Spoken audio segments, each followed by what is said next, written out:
Well, Tribuners, Bobotoh, jumpa kembali bersama saya Diki Fadian Juhud di Ngobrol Persib Bandung. Dan tentunya di awal jumpa kita kali ini, saya selalu mengingatkan Anda semua, dan terutama untuk saya pribadi, untuk selalu patuhi protokol kesehatan. Meskipun ya belakangan kita sudah mulai agak membaik, tapi bukan berarti kita harus lengah. Kita tetap harus waspada dan pakai masker saat kita beraktivitas, kemudian cuci tangan pakai sabun dan pakai air mengalir, lalu menjaga jarak saat beraktivitas dan mengurangi mobilitas di luar rumah, kemudian juga menjauhi kerumunan yang terlalu lama di luar. Oh ya, kita langsung masuk ke ngoper tentunya di pekan ini, dan saya tidak sendirian, Nun jauh di sana. Halo, apa kabar Bung Tarsi? Kabar baik, Bung Diki. Bagaimana di sana? Masih protokol kesehatan masih patuh kan? Masih. Siap. Ini kita makin seru aja nih di Liga 1 ini nih, Bung Tarsi nih. Jadi kita berbicara tentang Persib Bandung, ya agak-agak kurang mengenakan, tapi itu sebenarnya dinamisasi dari sebuah klub ya, dimanapun pernah kejadian seperti ini. Nah ini sedikit sebelum kita masuk ke materi, apa nih yang dari pandangan Bung Tarsi ini tentang Bobotoh yang menuntut ingin Persibnya selalu menang, sementara Persib berturut-turut dapat seri terus. Betul, sebagai supporter pasti selalu ingin yang terbaik ya. betul. Ingin menang gitulah. Apapun caranya, apapun prosesnya, yang penting menang gitu kan. Iya. Karena ya sudah sejak 2014 memang, sejak 2015 ya Piala Presiden. Memang sudah cukup lama tidak juara itu. Apalagi sempat gagal di final Piala Menpora lalu. Nah, itu memang merindukan agak mengecewakan mungkin ya untuk Bobotoh, karena startnya sudah bagus, dua kali menang pertama, ternyata 4 pertandingan berikutnya seri terus. Dan lebih memprihatinkannya, dalam 3 laga terakhir itu tidak mencetak gol terakhir lawan Makassar itu bunuh diri pemain Makassar. Nah iya, itu nggak sengaja ya. Ya.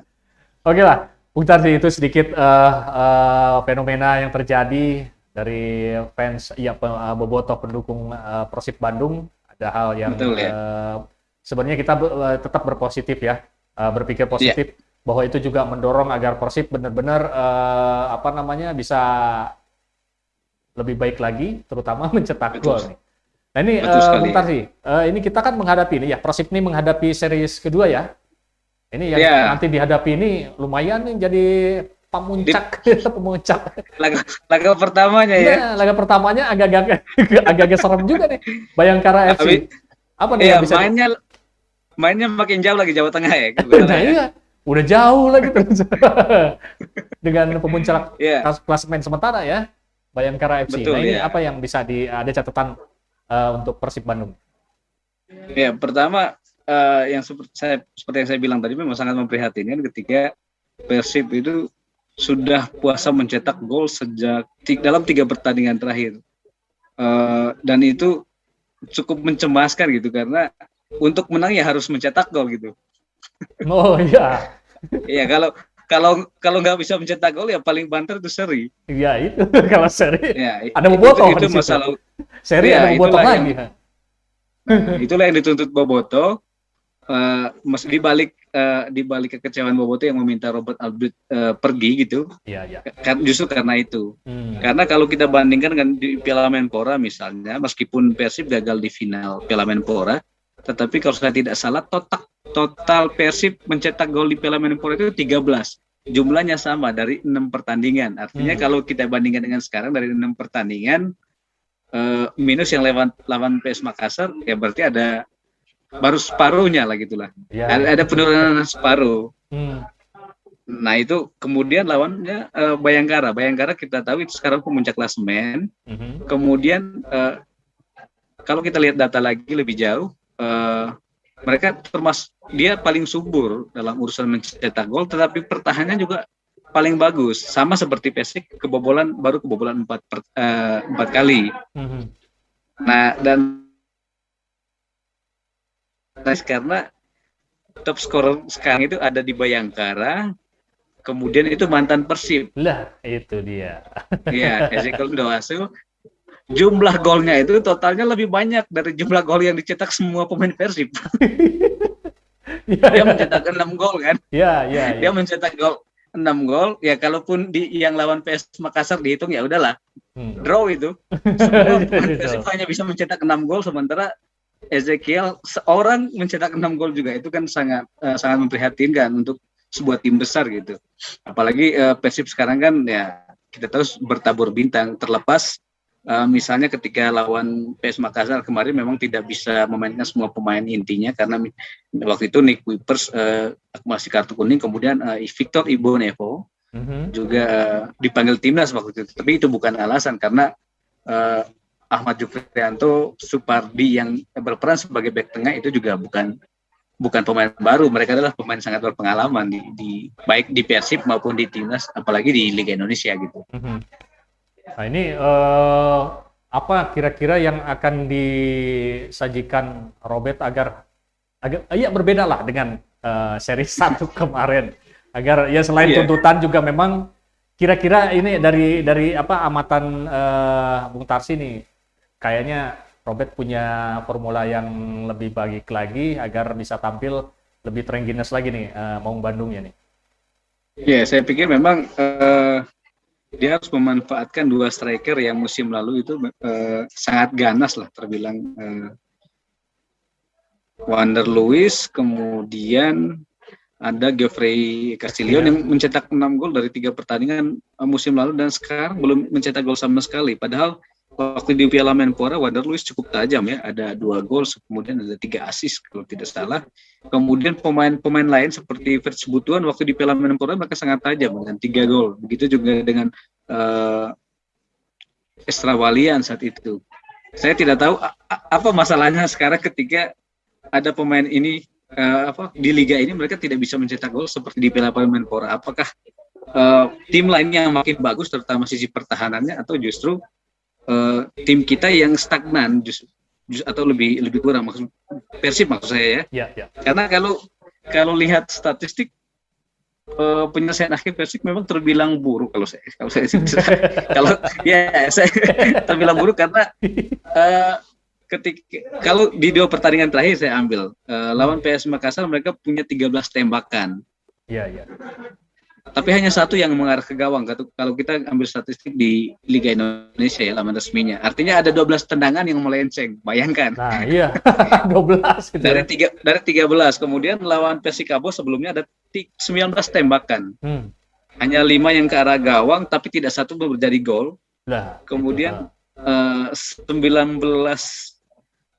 berarti ada 14 yang melenceng. Artinya ya dalam 2 pertandingan terakhir saja sudah ada 26 tembakan yang melenceng. Jadi itu ya akurasinya sangat buruk menurut saya kalau gitu. Jadi harus latihan lagi nih nembak biar akurat ya, akurasinya. Iya betul. Artinya itu penyelesaian akhir kan tidak hanya tugas striker. Kalaupun ada pemain lain yang memungkinkan untuk menembakkan bola ke arah gawang, mereka juga tentu juga harus dilatih gitu. Dan itu yang akan dilakukan Robert Albert, janjinya seperti itu untuk memasuki seri kedua ini. Apalagi seperti yang saya bilang tadi, lawannya Bayangkara yang secara pertahanan juga bagus. Memang saya juga agak sedikit meragukan klaim Robert Albert yang mengatakan ya masalah kami hanya soal penyelesaian akhir penyerangan, tapi saya pikir juga tidak, karena kalau kita lihat dalam beberapa pertandingan beberapa kali pertahanan Persib juga banyak ditembus oleh pemain lawan. Misalnya ketika lawan PSM Makassar aja.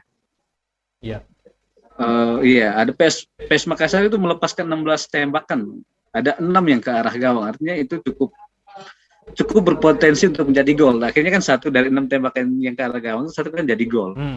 Itu memang cukup merisaukan ketika ada peluang bagi lawan untuk melepaskan banyak tembakan. Ini sebetulnya tapi bisa jadi karena kelamaan nggak merumput kali ya? Kelamaan nggak merumput juga, atau ya jadi banyak alasan juga. Ya, alasan kompakan jadi kurang. Memang... Nggak kompakan tim juga jadi kurang juga kali. Atau alasan Robert Alper memang begitu, karena status tengah musim, ya tidak bermain, tetapi uh, tim lain kan sama juga juga ya. seperti sama ya, meskipun ada memang yang tim-tim yang lebih dulu mempersiapkan diri, tapi kan sudah ada waktu itu ada turnamen pemanasan Piala Menpora. Di Piala Menpora bisa mencetak 13 gol dari 6 pertandingan dari jumlah yang sama dengan yang sekarang.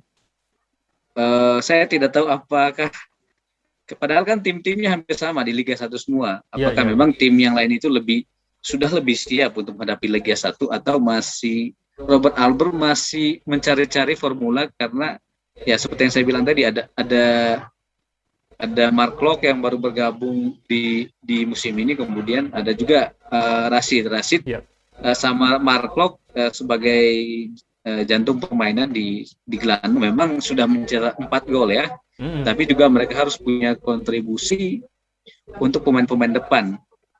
Iya. Karena pemain depan yang tugas utama yang mencetak gol. Tugas pemain tengah adalah mendistribusikan bola untuk membantu para penyerangnya gitu. Dan para penyerang juga atau pemain yang lebih paling dekat dengan tiang gawang memang harus bisa menyelesaikan tugas untuk mencetak gol, karena kalau tidak itu akan mengganggu seluruh tim. Pertahanan misalnya, pertahanan juga jadi cemas, atau mereka justru ingin membantu penyerangan tetapi akhirnya kecolongan. Takutnya seperti itu nantinya kalau ya dalam beberapa pertandingan terakhir.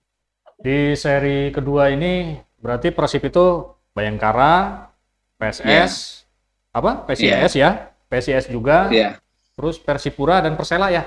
Tinggal beberapa tim lagi, dan itu bukan tim yang maksudnya ya jangan dianggap remeh juga gitu. Bahkan kadang-kadang kan kayak PSIS kemarin sempat memuncaki klasemen kan berarti ada sesuatu yang harus diwaspadai juga gitu kan ya.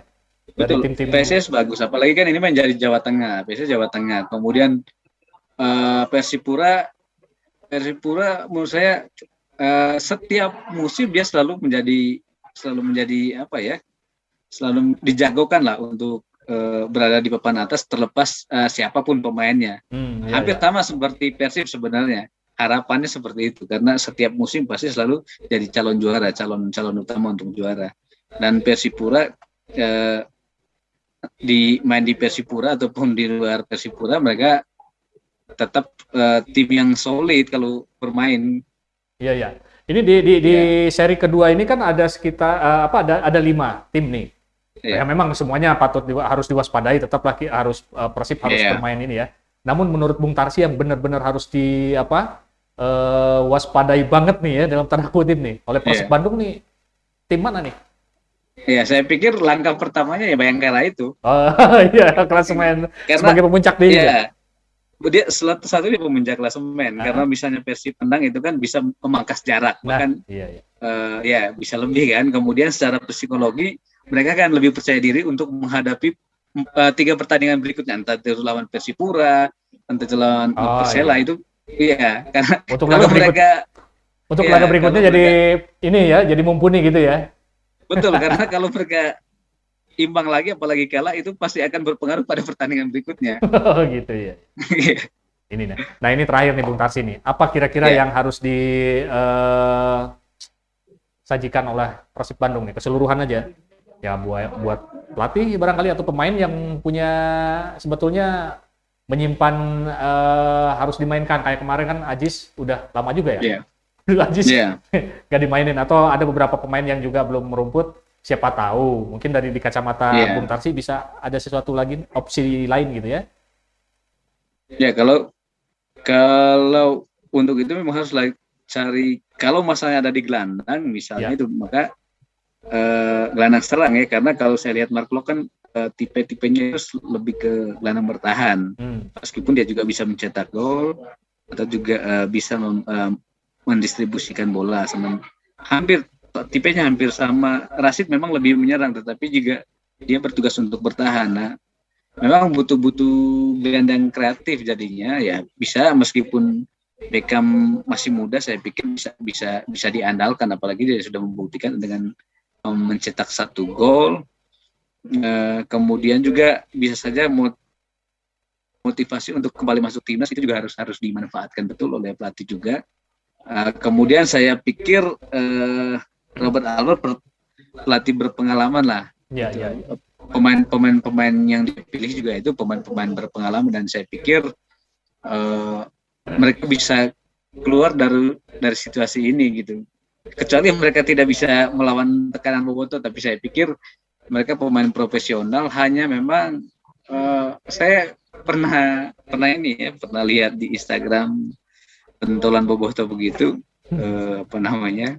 yang semacam menyindir gitulah. Ya. Entah menyindir atau memang sesuatu waktu bilang kayaknya Persib ini memang butuh pemain ke-12, artinya supporter gitu, karena ketika tanpa supporter Persib agak susah. Tetapi ini saatnya Robert Albert maupun pemain-pemain Persib membuktikan bahwa mereka tidak harus bermain di depan Boboto langsung di stadion, tapi mereka juga harus menunjukkan sebagai tim yang kuat tanpa Boboto di stadion. Apalagi ini kan mainnya di semakin jauh dari Bandung kan. Iya. Artinya mental harus benar-benar lebih kuat untuk menghadapi pertandingan-pertandingan yang di seri kedua ini, karena ini sangat menentukan. Bisa saja ini pertandingan-pertandingan di seri kedua ini bisa saja menentukan nasib pelatih juga, karena kalau saya tidak salah manajemen juga sudah katanya sudah memberi peringatan keras kepada Robert Albert. Kalau itu benar berarti 4 pertandingan di seri kedua atau mungkin 1-2 pertandingan bisa saja menentukan menentukan nasib pelatih ya, karena katanya ada di kontrak itu soal prestasi atau soal pencapaian. Dan saya pikir Robert Albert yang punya banyak pengalaman baik di Eropa maupun di Asia, ya dia sudah mungkin waktu persiap istirahat hampir 2 pekan ya kalau tidak salah ya. Hampir 2 pekan ini memang benar-benar untuk menyatukan tim, terutama yang dia janjikan adalah perbaikan di lini serang. Oke, itu kayaknya cukup juga untuk kita batasi dulu nih Bung Tarsi, karena kita previewnya belum mulai nih. Preview untuk belum ya? Iya, belum. Kita simpan dulu pelurunya, dan itu sedikit digaris bawahi, dan tentunya bisa memberikan motivasi juga untuk Persib Bandung. Jangan berkecil hati, masih panjang perjalanan ya. Dan Boboto juga sabar. Boboto harus sabar, Boboto juga ya. Dan Boboto Persibnya juga harus hati-hati nih.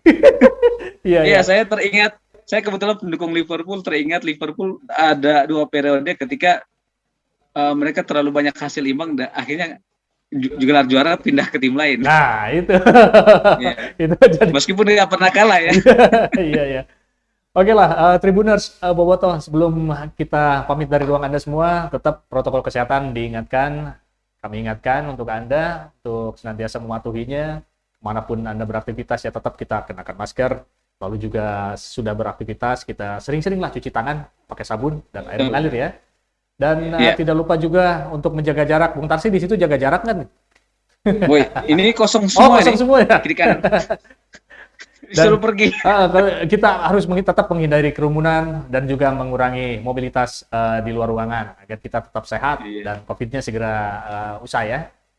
Dan tentunya itu menjadi pesan ya di kesempatan kali ini di acara Ngobrol Persib Bandung. Ada saya Diki Fadian Juhud dan juga saya Tarsisi Sutomonayo. Pamit dari ruang Anda semua. Love, peace, and respect.